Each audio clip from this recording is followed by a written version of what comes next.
தமிழக சட்டமன்ற தேர்தலுக்கு இன்னும் 11 நாட்களே இருக்கக்கூடிய நிலையில் அரசியல் களம் அனல் பறக்க தொடங்கியுள்ளது. சிவகங்கை மாவட்டம் காரைக்குடியில் தனது பிரச்சாரத்தை முடித்துவிட்டு திருப்பத்தூர் சட்டமன்ற தொகுதியில் தேசிய ஜனநாயக கூட்டணியின் சார்பில் தாமரை சின்னத்தில் போட்டியிடும் தென்னிந்திய பார்வர்டு பிளாக் கட்சியின் தலைவர் திருமாறனை ஆதரித்த பாஜக முன்னாள் மாநில தலைவர் அண்ணாமலை தீவிர வாக்கு சேகரிப்பில் ஈடுபட்டார். திருப்பத்தூர் பேருந்து நிலையம் அருகே அவர் வந்தபோது தொண்டர்கள் உற்சாக மிகுதியால் மலர் மாலைகளை அணிவித்தும் பூக்களை தூவியும் சிறப்பான வரவேற்பு அளித்தனர். அந்த உற்சாகமான தருணத்தில் கூட்டத்தில் இருந்து பூக்களோடு வீசப்பட்ட செல்போன் ஒன்று எதிர்பாராத விதமாக அண்ணாமலையின் முகத்தில் பட்டு பிரச்சார வாகனத்தின் முன்பகுதியில் விழுந்தது. இதனால் ஒரு கணம் அதிர்ச்சியடைந்த வேட்பாளர் திருமாறன் மற்றும் அங்கிருந்த நிர்வாகிகள் பதற்றமடைந்தனர். ஆனால் சற்றும் நிலைகுலையாத அண்ணாமலை தனது முகத்தில் அடிபட்ட வலியையும் பொருட்படுத்தாமல் சிரித்த முகத்துடன் கீழே கிடந்த செல்போனை எடுத்து அதை வீசிய நபரிடமே ஒப்படைத்தார். மேலும் வேட்பாளரின் முதுகில் தட்டி கொடுத்து அவரை தேற்றியதோடு செல்போனை வீசிய நபரை பார்த்து தம்ஸ் அப் காட்டி பெருந்தன்மையை வெளிப்படுத்தியது அங்கிருந்தவரை நிகழ்ச்சியடைய செய்தது. முன்னதாக கோயம்புத்தூர் வடக்கு தொகுதியில் வானதி சீனிவாசனை ஆதரித்து பிரச்சாரம் செய்த அண்ணாமலை நல்லாம்பாளையம் பகுதியில் இருக்கக்கூடிய ஒரு சிப்ஸ் கடையில் புகுந்து இயந்திரம் மூலம் முறுக்கு பிழிந்து வாக்கு சேகரித்த புகைப்படம் சமூக வலைதளங்களில் வைரலாகி வருகிறது. அவரது இந்த யதார்த்தமான அணுகுமுறை மக்கள் மத்தியில் நல்ல வரவேற்பை பெற்றுள்ளது. தேர்தல் நெருங்கும் வேளையில் அண்ணாமலையின் பிரச்சார பயணம் மக்களிடையே பெரும் பரபரப்பையும் எதிர்பார்ப்பையும் ஏற்படுத்தியிருக்கிறது. 13 ஏப்ரல் மாதம் ராசிபுரம், சேலம், ஈரோடு உள்ளிட்ட மாவட்டங்களில் தனது அடுத்த கட்ட பிரச்சாரத்தை தொடங்கவுள்ள அண்ணாமலை திமுக அரசின் தோல்விகளை முன்னிறுத்தி தீவிரமாக செயல்பட போவதாக தெரிவித்திருந்தார்.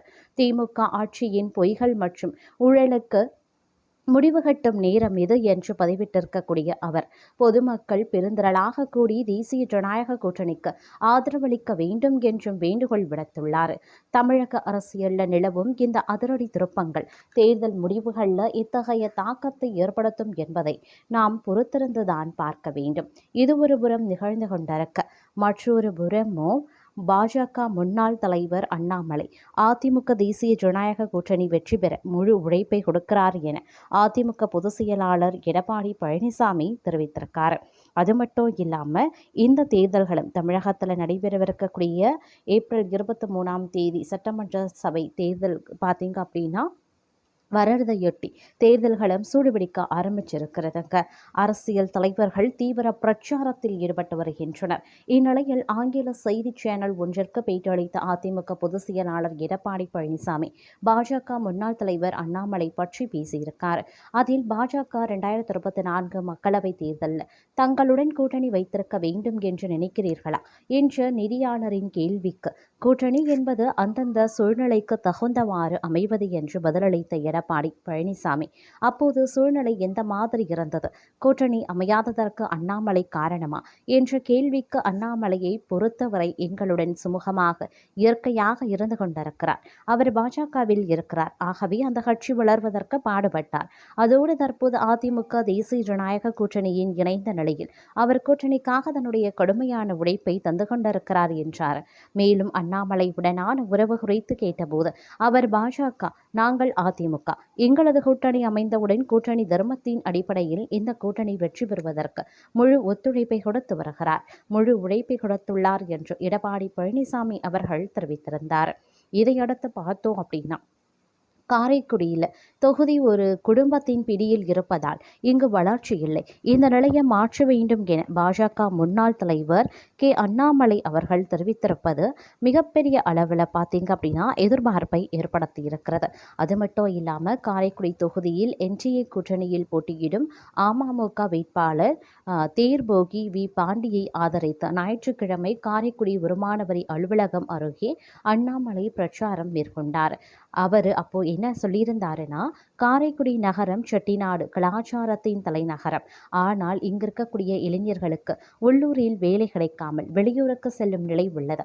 காங்கிரஸ் கட்சியின் ஒரு குடும்பம் காரைக்குடியை பிடித்து வைத்திருக்கிறார்கள். இந்த நிலையை மாற்ற வேண்டும். காங்கிரஸ் மூத்த தலைவர் சிதம்பரம், அவரது மகன் கார்த்தி சிதம்பரம் ஆகியோர் காரைக்குடி தொகுதியின் வளர்ச்சிக்காக ஒரு துரும்பை கூட கிள்ளி போடவில்லை.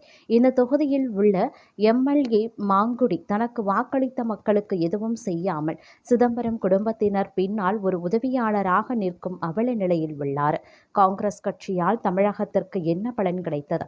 மத்தியில் காங்கிரஸ் ஆட்சியில்தான் கச்சத்தீவு தாரை வார்க்கப்பட்டது.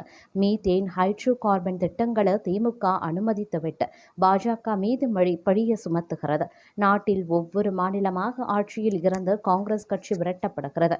ஆனால் தமிழகத்தில் மட்டும் ஒன்றுக்கும் உதவாத காங்கிரசின் அடிமையான திமுக அவர்களுக்கு 28 தொகுதிகளை ஒதுக்கியுள்ளது.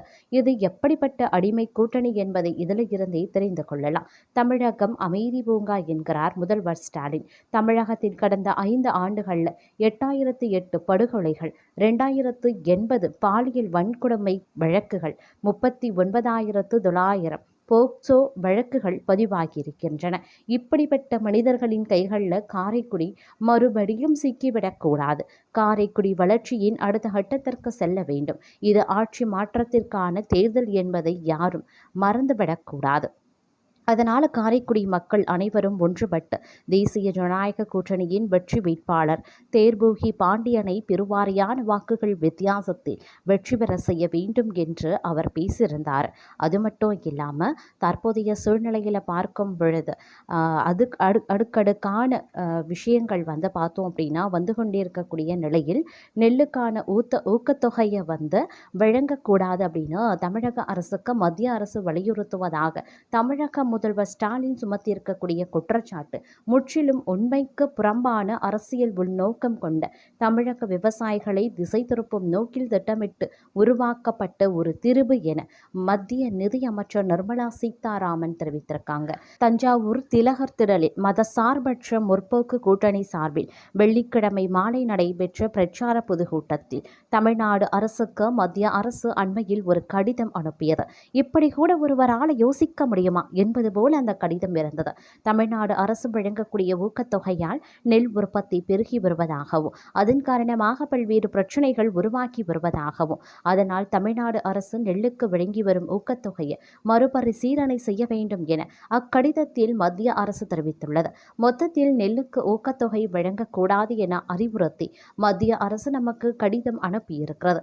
அதுவும் தமிழ்நாட்டைச் சேர்ந்தவர் என மூச்சுக்கு மூச்சு சொல்கிற நிர்மலா சீதாராமன் நிதி அமைச்சகம் இந்த கடிதத்தை அனுப்பியிருக்கிறது. உண்மையிலேயே தமிழர் என்ற உணவு இருந்தால் இதற்காவது எடப்பாடி பழனிசாமி வாய் திறந்து பாஜகவை கண்டிக்க தயாரா? விவசாயிகளுக்கு எவ்வளவு பெரிய துரோகம் இது என கூறியிருந்தார். இந்நிலையில் நெல்லுக்கான ஊக்கத்தொகை வழங்கக்கூடாது என தமிழக அரசுக்கு மத்திய அரசு கடிதம் எழுதியதாக முதல்வர் ஸ்டாலின் சுமத்தி இருக்கக்கூடிய குற்றச்சாட்டு முற்றிலும் உண்மைக்கு புறம்பான அரசியல் உள்நோக்கம் கொண்ட தமிழக விவசாயிகளை திசை திருப்பும் நோக்கில் திட்டமிட்டு உருவாக்கப்பட்ட ஒரு திரிபு என மத்திய நிதியமைச்சர் சீதாராமன் தெரிவித்திருந்தாங்க. இது தொடர்பாக அவங்க என்ன சொல்லியிருந்தாங்கன்னா, நெல் சாகு ஊக்கத்தொகையை வழங்கக்கூடாது என தமிழக அரசுக்கு மத்திய அரசு அறிவுறுத்தியதாக தமிழக முதல்வர் ஸ்டாலின் கூறியிருப்பது அப்படிங்கிறது மிகப்பெரிய ஒரு அவதூறான ஒரு விஷயம் அப்படின்னு சொல்லியிருந்தார். அது மட்டும் இல்லாமல் தமிழகத்திற்கு மட்டுமல்லாமல் அனைத்து தலைமை செயலாளர்களுக்கும் அனுப்பப்பட்ட தகவல் மாநில அரசுகள் வழங்கும் ஊக்கத்தொகை கொள்கைகளை தேசிய முன்னுரிமைகளுடன் ஒருங்கிணைக்க வேண்டும் என்ற ஒரு ஆலோசனையே ஆகும் அப்படின்னும் அவர் தெரிவித்திருக்காங்க.